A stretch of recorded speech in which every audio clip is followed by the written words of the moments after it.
Well, I think the one thing that discipline definitely does help you with is it helps you get things done. And when you get things done, when you actually do things, you have more success. If you have more success, and sometimes a big part of success is just not being fucking lazy and just doing it. Yeah. That's like 90% of it is just showing up. Get there and start working. Like, you're not gonna feel perfect every day.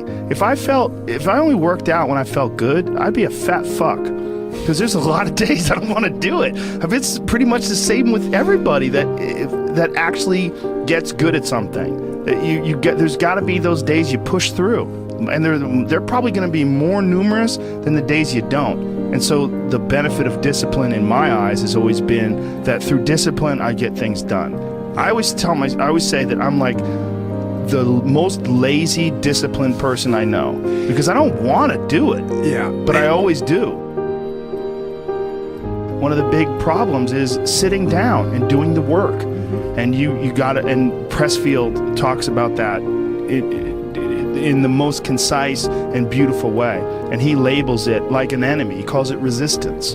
You know, and that you have to sit down, you have to overcome resistance, and that the pro goes to work. And it doesn't matter if you're sick, doesn't matter if you have kids, it doesn't matter what, you're a pro and you go to work. And that just, it puts it in your head that this is what I do. This is what, and you have pride in that. And then when you are in front of that keyboard and you look down at the count, it says, I could fuck 1,000 words today. I put 1,000 words in. You're doing the work. Yeah. And out of that work, gems blossom. Yeah. Little things, but you might have a day where you just write nothing but dog shit. So what? Show up again tomorrow. And tomorrow out of that dog shit, a flower will emerge.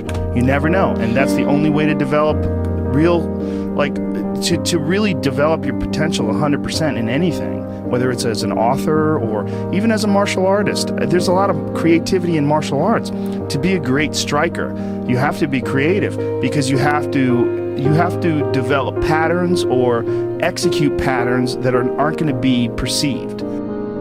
This idea that life is hard is something you're supposed to shield from them, it's so silly. And, I've had this conversation with my friends, because everybody that I know that's interesting had a fucked up life.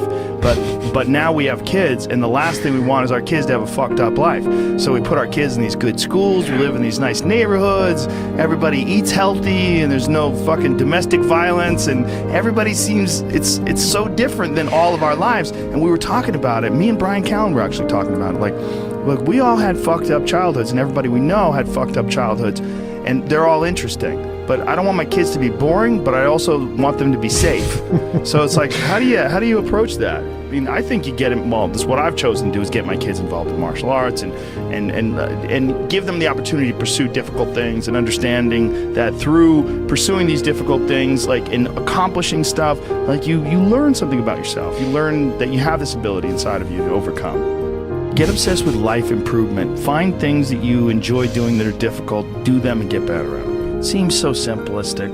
It seems like a ridiculous, idealistic point of view, but it's effective.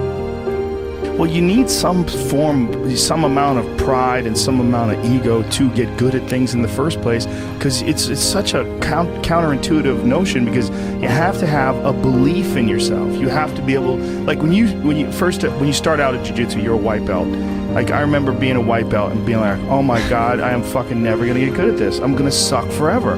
But to look at people who are better than you and know they had to have sucked at one point in time. Okay, there's somewhere along the end of this tunnel, there's gotta be a light. I just gotta keep going. Yeah. And that takes ego, right? Ego, yeah, I was gonna say, I mean, ego drives, you to be successful, me to be successful. Ego is what's driving you. The problem is when you let ego go too far. Yeah. And everything takes balance. There's a dichotomy in everything. Every part of you has a dichotomy. You can get so into the physical aspects of things that you end up like doing a bunch of steroids and going crazy and ruining your health. Like, yeah. That's not good. Right. The other end of the spectrum, you can sit around and play video games and turn into bodybuilding is a great example of that, because when you start lifting weights, you're like, God, I'd like to be stronger. And you start getting a little bit bigger. You're like, oh, look at that. I got a muscle. Woo, this is cool. And then you keep going, and then you keep going. But some guys get so fucking crazy, they won't stop until they have 22-inch arms. And they want to have thighs that are so big, they have to walk like they've got a barrel in between their legs. And, and they just can't help it. They just take it to some completely unhealthy place.